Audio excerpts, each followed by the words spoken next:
Good afternoon, everybody. We're just going to wait a minute or so while people join, and then we'll get things kicked off, if that's all right.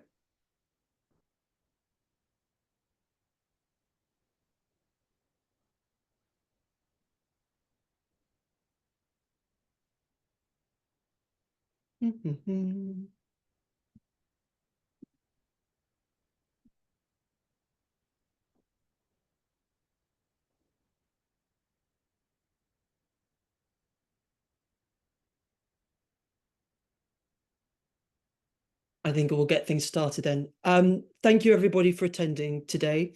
My name's Jack Myers. I'm one of the account directors at Order. Today, we're looking at crisis preparation and media interviews in particular.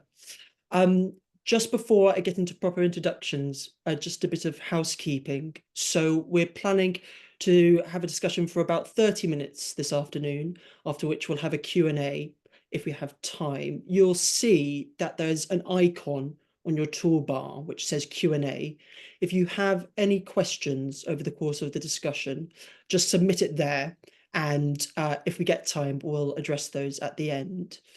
In terms of why we're here today, one of the most stressful parts of managing a crisis is preparing for a media interview.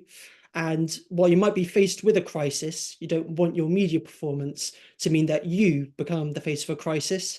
So what we'll be doing today is discussing the media landscape in the broad sense and what it means for preparing for a crisis, in particular, how you best prepare your spokespeople.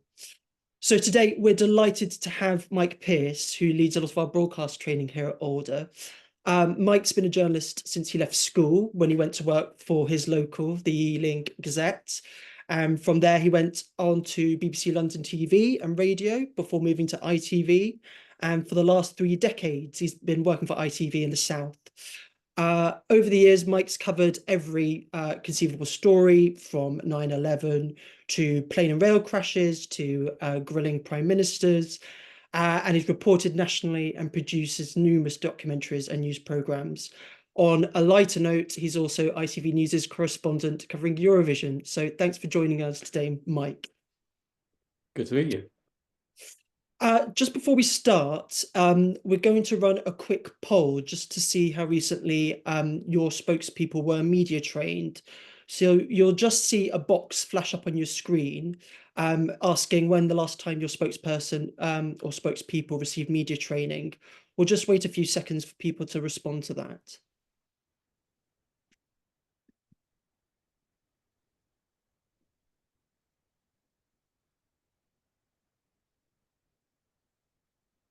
Lovely, thank you.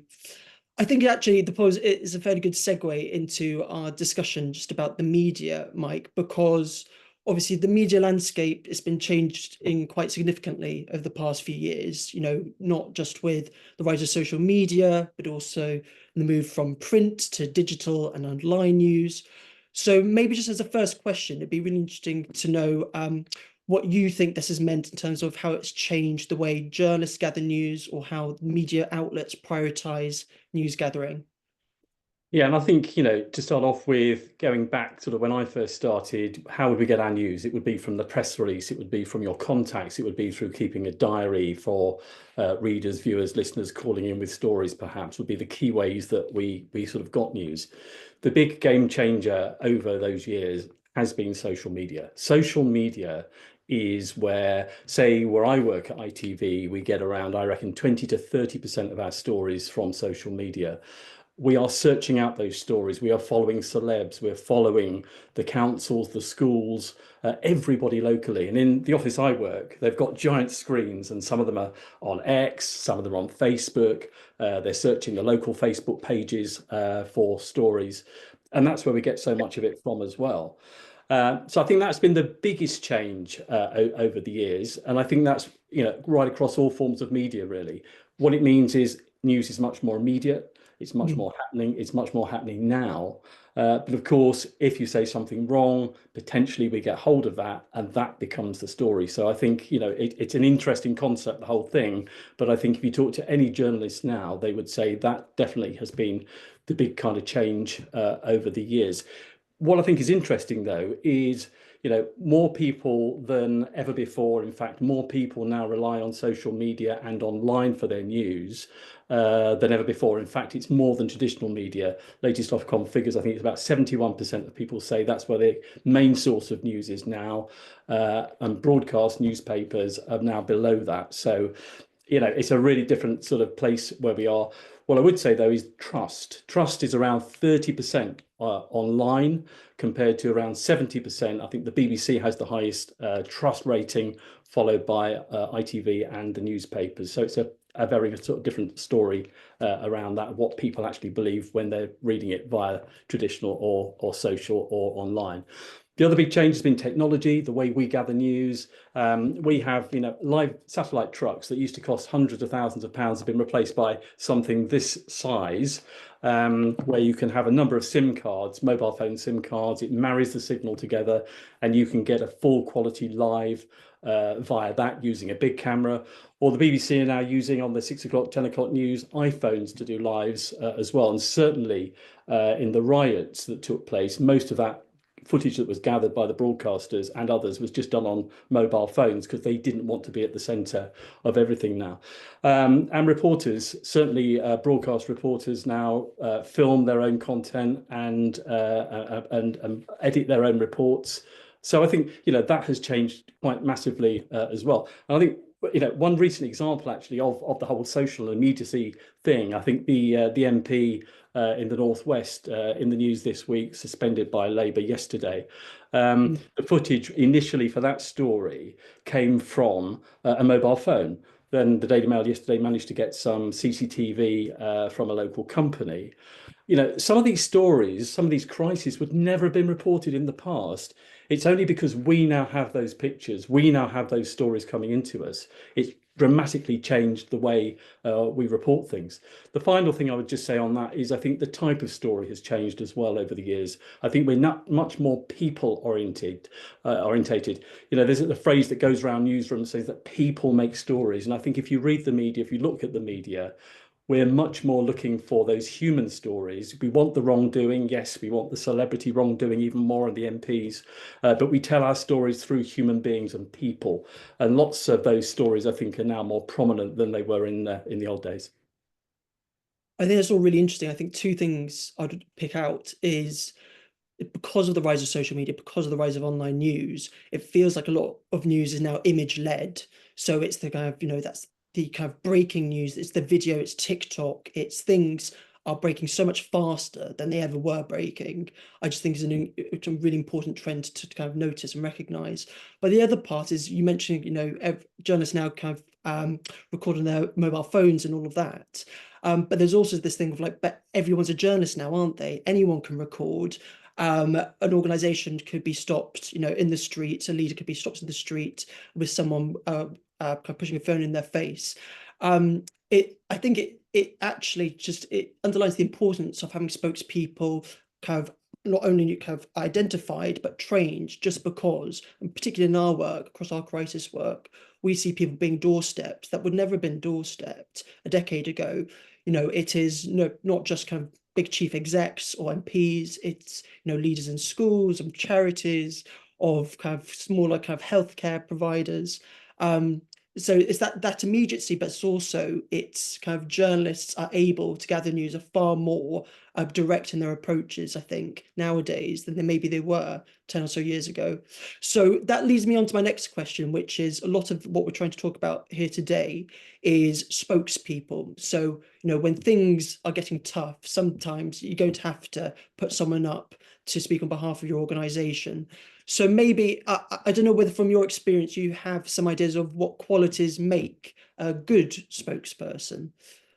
Yeah, and I think from the journalist perspective, they'd always say you should always put somebody up. I mean, clearly that isn't the case from the PR and the crisis management perspective, because there will be times when you don't want to put somebody up.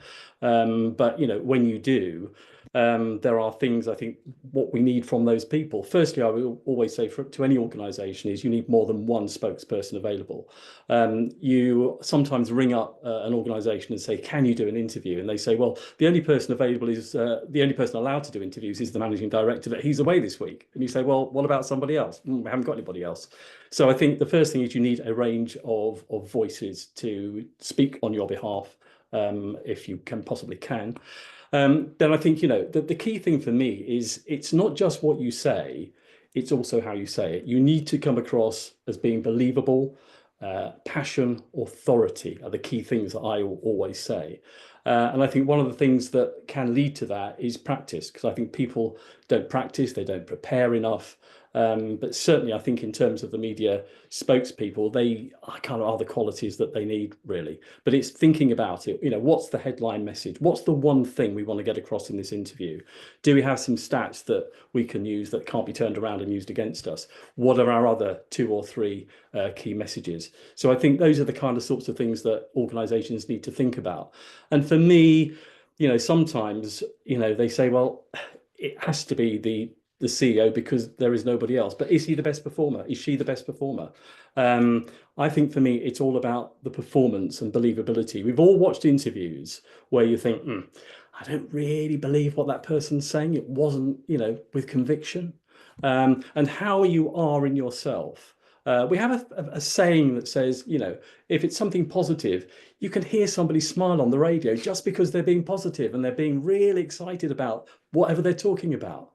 And if it's a crisis, it's about then how you deal with that. So I think, there are some people that we certainly identify with media training who we think actually are really good for crisis. Some people who we feel, are better for the more proactive interviews because they're perhaps more bubbly. They smile a bit more. If it's good news, smile. If it's bad news, clearly, you've got to think about how your demeanor and all the rest of it. And, also thinking about things like what you wear. I mean, if people have died, get the black tie out. People have been criticised because of the way they've handled media interviews.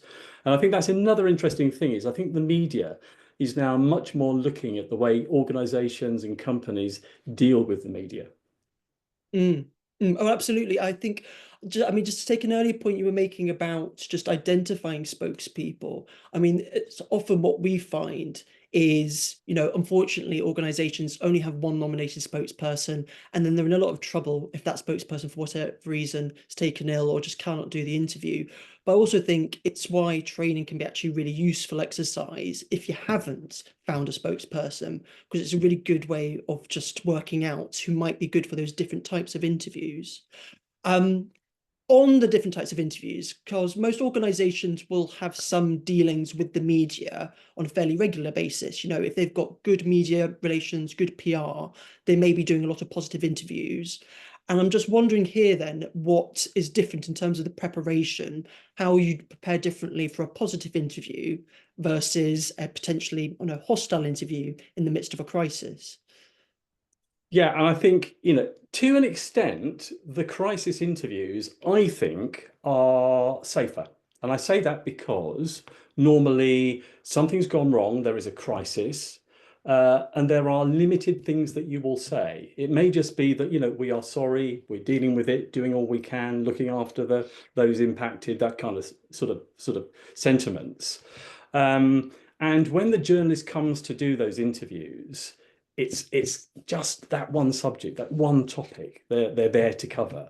So I think the harrowing part can be where things have gone wrong, people are involved, and that can be a real challenge. If you know people, if you're a school, for example, and something's happened to your pupils, or you're in a hospital and people have been badly impacted because something has happened. Yes, that can really affect you, and I think dealing with that sometimes can be the biggest challenge of those interviews.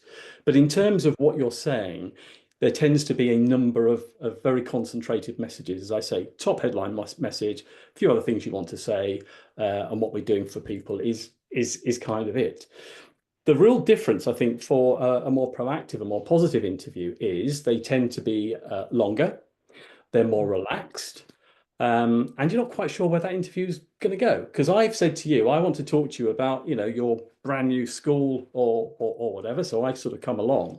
And for lots of those sort of interviews, it's a bit like the sort of, the Today programme, Minister, while I've got you. My news Mm. editor back at the office is saying, you're going to a school today, ask them about, Labour's VAT issues or whatever else might be in the news that day.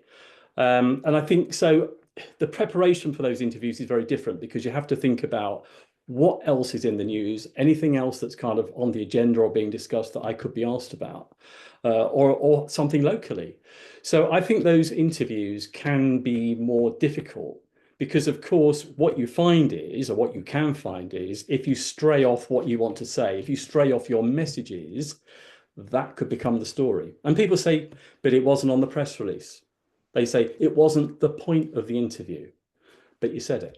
And as I always say, only say what you'd be happy to be reported in the media today or tomorrow. And that I think is the big difference with them. So I think the preparation is very, very different. But also, I think it's all about how you come across, and I've kind of discussed that as well. Clearly, if it's a crisis and there's been some sort of tragedy involved, your whole demeanour and how you kind of look and how you come across is very different from if it's a good story about the opening of a new wing of a school or a hospital where it's really good news. So it's not just what you say. Again, it's how you say it. And I think because we live in an age where there is so much media on TikTok and all the Facebook and all the other sort of outlets there are out there, I think it's probably more important than ever before. Just one other thing I just want to say, going back to the first thing as well, is it's not only kind of what you say to a journalist. As you said, Jack, everybody now has got one of these. Everybody is a journalist. That also goes for if you're in a public forum, a public meeting, a parents' evening, a patients' meeting at a hospital. People have been caught out because they get videoed by a member of the public, and then they send it to us. So it's not just what you say to journalists; it's what you say to just virtually everybody you deal with. Yeah. I mean, it feels like so, it doesn't, there might be different skill sets involved in a hostile interview versus a positive interview, but fundamentally, journalists have a job to do, and getting too familiar or too comfortable in the presence of a journalist, is at kind of at great risk. So I wonder then, just talking about, we're in a scenario here where a spokesperson has to be put up for interview, and maybe they're talking about a challenging topic. What sorts of mistakes do spokespeople tend to make if they haven't had the practice or training before speaking to a journalist? Yeah, I think the key thing is being led by the journalist. The journalist comes and asks a question, and you answer all of their questions. Well, if the interview is about subject X, why are we talking about subject Y? So I think this is the big thing. The journalists having the ability to pull people off subject and talk about things that the interview is not about. Repeating journalist negative language sometimes can be another one. Journalists have got good tactics to put questions in ways to elicit an answer. The key thing is to think about what's it about. I'm going to stick to it. And there are techniques that we have in the training that we do to help people stick to what they want to say. But the biggest problem is that, you go off what you want to say and the journalist goes away with a different story. And then, as I say, you say, oh, it wasn't what it was about, but you said it. And I go back to my news editor and say, I went to that story, and you know what? The person said that. I think that's the better story. And that becomes a story. And what the story was, substantively about never ever makes it to air.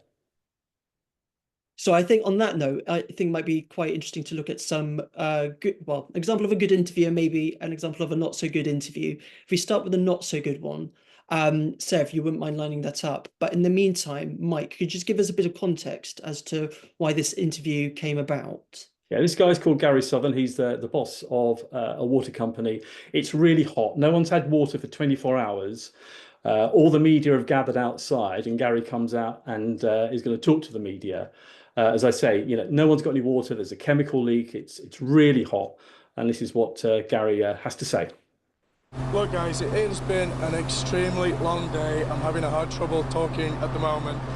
I would appreciate it if we could wrap this thing up. I will. Well, we actually have a lot of questions, and it's been a long day for a lot of people who don't have water. So can you give us an exact timeline as to how this all happened? The DEP was saying earlier today, as early as 8:15 yesterday morning, they were getting reports, and that you all did not call it in until 12 noon. The DEP was already here at 11:15. So what's the timeline on all this? We were aware of the leaking storage tank around 10:30. We load tank trucks of this material on a regular basis, and occasionally we've had reports of an odour previously. So we were first aware of any material being spilled at 10:30 yesterday. Could it have been earlier than yesterday? Because we've also received reports into our newsroom that it was as early as Wednesday, possibly Tuesday. People were starting to smell this in the area. We have no information on that.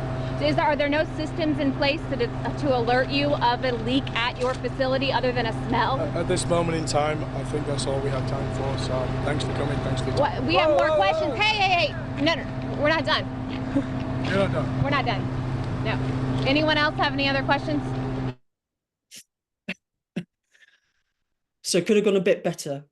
Yeah, and I think it just shows, doesn't it? There was kind of clear lack of preparation. You know, the first thing he should have come out and said, look, first I'd just like to say sorry to all those thousands of people that don't have any water. What we are doing is, and some reassurance about what they as a company were doing for people.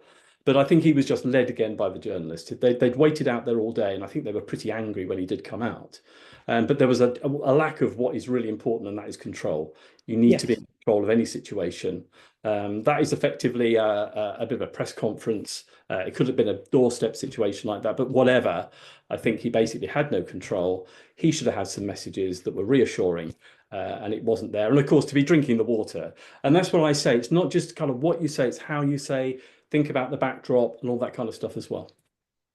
But I'll be really interested because my understanding of the background is that, yes, you can have a bad interview and, nothing comes of it. But actually bad interviews can have a lot of kind of consequences down the line, not just for your kind of reputation as an organization, but you as an individual. That's why it's so important to be trained before you go up in front of a camera. But I believe that, it got worse for that organization after that. And basically, the business actually lost contracts and actually went out of business. And I think how you deal with interviews and how I always say one thing: if you are going to do an interview, see it as an opportunity. It's an opportunity to get your side of the story. So you've got to get your side of the story. If you don't put someone up for interview, the story doesn't go away. I still do the story. I say to my reporters when I'm producing news programs, you've still got your 2.5 minutes for your report. Find someone else to talk. So you go an so-called expert. Universities publish lists of experts for us to interviews. Why? They want to publicize themselves. People have got books and websites to promote, but they're not telling me, your story. They're telling me something that I probably want to hear that promotes them. And I think that is the difference. So, do interviews, but you've got to have control and you've got to be prepared. Right. So we'll bring up a second example, maybe a better example here. This is Oxfam. This is Oxfam, and this is basically they have an updated diversity policy, but they're being criticised because the critics say the money they're spending on the updated policy should have been spent on the charity aspects of what they do. Anyway, have a look. We've been discussing this. It's provoked reaction from our viewers. Some of them are confused about what your intentions were. Others concerned about money they may have donated to the charity being used for something like this. So first of all, how much did it cost to make? Well, we've had an inclusive language guide for a long time. Many organizations, I suspect ITV has one as well, have guides to help staff navigate, increasingly complex language where we want to Danny, big difference between Oxfam and ITV is Oxfam is a charity, ITV is a private company, so ITV would pay for that themselves, whereas Oxfam is funded by donations from people who are there to try and, support all the incredible things that you do. So what our viewers are saying this morning is, why on earth is the money that I'm donating to Oxfam for great causes going towards a booklet that is telling people not to use words like mother and youth? So we are all organizations that have a legal responsibility to create an inclusive environment within our own workplaces. And that's what this guide is about. It's not about telling staff what to do or not to do. It's a guide to navigate increasingly complex and divisive debates. You know, we want to make sure that we treat people, our own staff, the communities we work with around the world, with kindness and dignity. And it's, you know, one of the problems with these sorts of debates happening with megaphones and in a sort of shouty way is people's dignity gets lost. You know, I have colleagues across the world. We have thousands of people who work for Oxfam, many tens of thousands of volunteers, and we want to make sure the language that we use is inclusive of all of us, you know, of people with different characteristics, different backgrounds. And this is a guide. It's been around for a long time. We've just updated it to help colleagues with being inclusive. Can you answer how much it cost? It would no, I can't, because I don't know. It's a very small cost, because this is an update to an existing guide.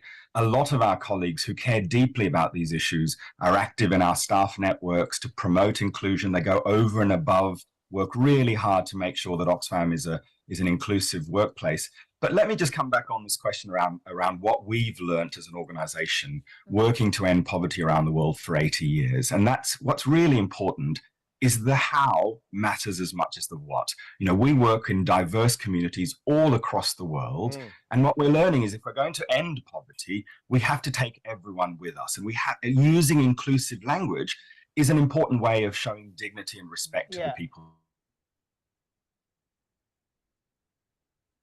Yeah, so I think you know, basically, you know, I think he comes across very well. I think, you know, he turns it around to what he wants to say. He speaks well. I think sort of throwing it back at ITV a bit probably was the one thing I wouldn't have done. I think it was a bit of what we often say is, you know, take the glory and share the pain. I think if he'd have said to look, like, you know, like organizations across the world, we are just updating our policy, that would have been a better thing. But I think overall, it's the sort of story that a lot of organizations would say, we probably wouldn't do it. And so what we do, we just get somebody else sitting in that studio that's going to have a go at you. So he defended it well, and I think he comes across really well. So I think it's a good example. But it comes to your earlier point about control, which is there are a number of questions there that were loaded. And it's about how you navigate that, but also come back to ultimately to the points that you want to make in the interview, rather than the ones that the journalist wants you to make, which he seemed to do incredibly well, particularly, as you said, in terms of just broadening the point out about his points about inclusivity there. So thanks for those. And just in terms of kind of just the last section, I wanted to just get into the nitty-gritty of preparation itself. So, I mean, first is the kind of the fundamental question, which is, you know, why should spokespeople undergo any training? I mean, and what should that look like? What sort of practice should they be undertaking before speaking to a journalist? I think the thing is that I think, you know, we could sit here and talk to you and say, look, you know, you need to kind of prepare, which I think is right. It's preparing the messages, taking the time, you know, how we're going to say it and all the rest of it.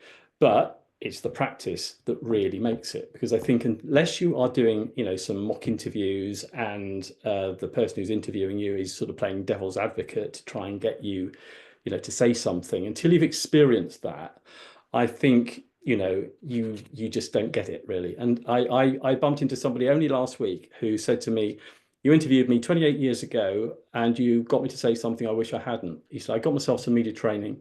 He said, and I've never fallen into that trap again. He said, you know, so, you know, ask me what you want, you'll get the answer I want to give you. So it is all about what we want to say, preparing, and then some of the techniques to stick to what we want to say and not go off message, because that's the danger area where we start to go off message. How do we get back? And also, I mean, there's also some techniques. I mean, people also say, you know, the politicians kind of ignore it and it sounds like it, and I don't want to sound like a politician. Again, there's some ways that we have that can help with that, so you sound less like you're, you know, question A and answer Z. But it all comes down to, you know, preparing and practice. Brilliant. Thanks, Mike. I I think that's all we've got time for today, just in terms of discussing through the journalist lens. If you wouldn't mind bringing up the last slide, Sarah. Thank you, everybody, for joining us today. Unfortunately, we don't have time for questions, but we will respond to those directly. In terms of follow-up, you'll receive this a recording of this webinar later today, as well as details of all our training programs. We're also offering a 10% discount on all our training programs if booked by Christmas. So details of that offer will also be in our follow-up. If you've got any questions for our team, do please get in contact with us, either at the email on the screen now, charles.howard@order-uk.com, or through our inquiries email, which you can find on our website. But yes, let me thank again Mike for joining us today. And thank you all. Have a lovely afternoon.